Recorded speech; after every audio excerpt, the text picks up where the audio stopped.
I'm going to give a quick presentation. It's one I actually gave at NANOG in February. This was right after the new administration came in, and someone asked me to sort of say where we were. It's not a very amazing presentation. It's just saying sort of status update of where we are because ARIN is based in Chantilly, Virginia. We pay a little bit of attention to the U.S. government and subject to their laws. Because the U.S. government is the U.S. government, everyone pays a lot of attention to them.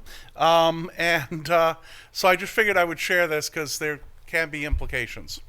First one is, of course, congratulations to everyone. We're on the other side of the IANA functions contract.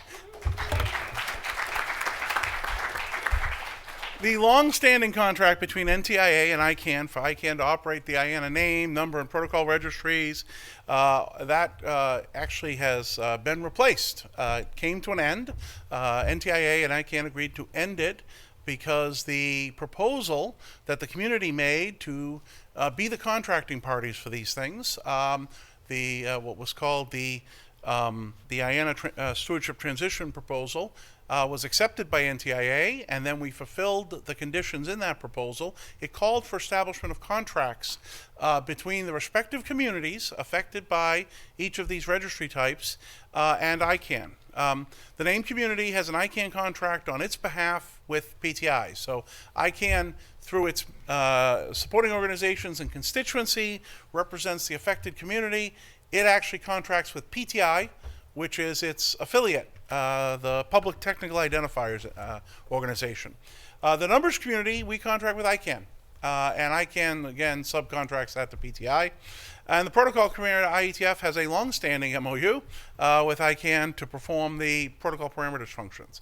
So now, what's changed? Nothing. It's the same old IANA, same great team, same people, only now they're doing it because we're asking them to do it, not because the U.S. government's asking them to do it on behalf of everyone. So it's a big event and it's a non-event at the same time.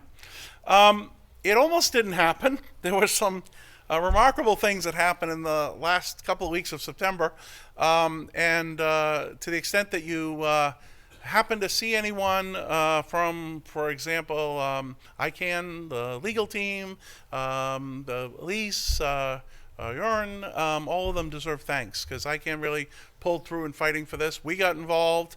There were court battles at the last minute as things were tried to overturn. But in the end, it transitioned exactly as we all planned. So it's a good thing. And there was a chance that this could have been unraveled by the new administration. It would have been very difficult. Someone asked that. A couple of people have asked that. We are the ones that these registries are operated for, ultimately, and we're having the party that operates them do it on our behest. There's no particular reason that any of us have any obligation, short of a new law, to do anything different. So it does appear to be quite durable. The folks in the U.S. government who were helping this transition, NTIA,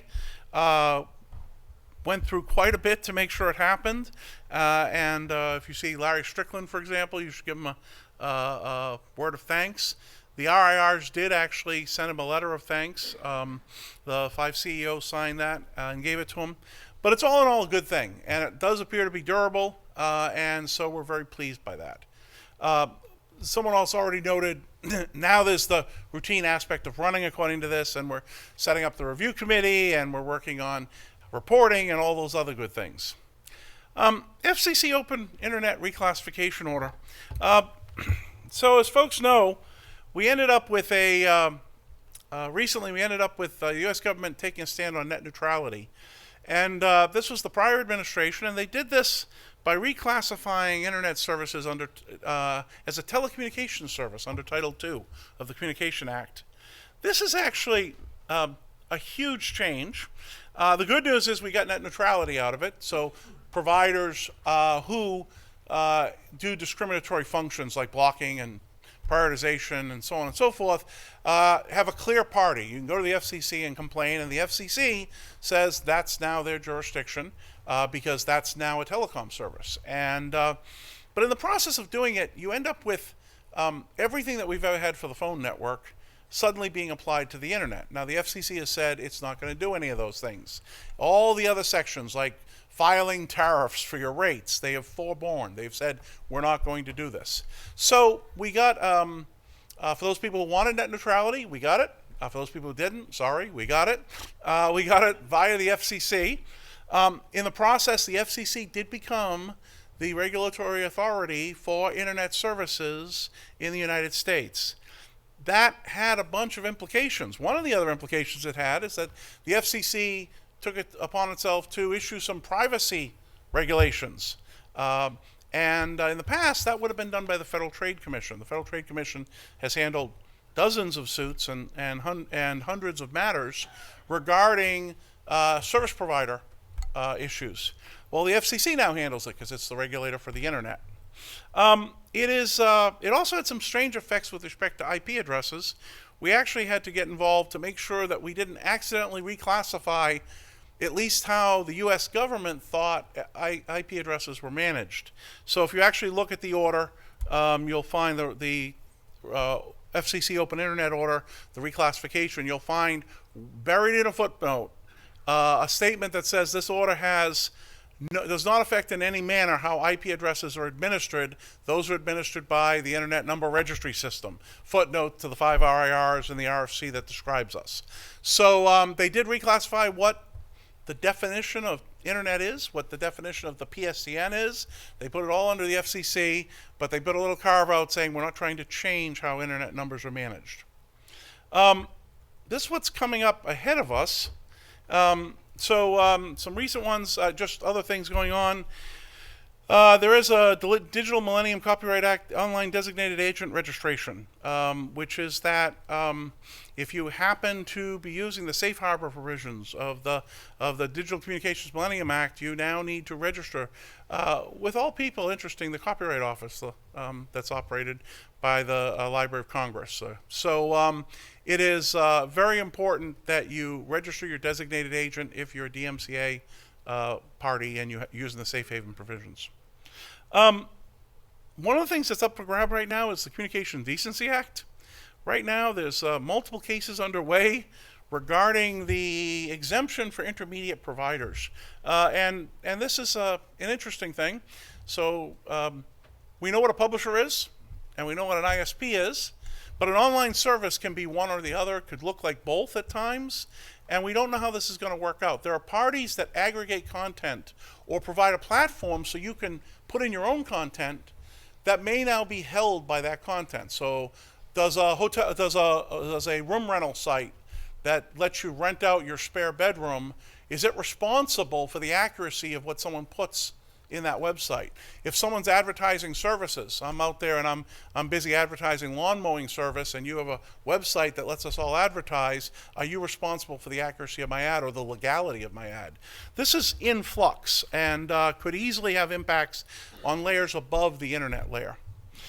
There's also some changing with respect to terms of use of computer crime statutes.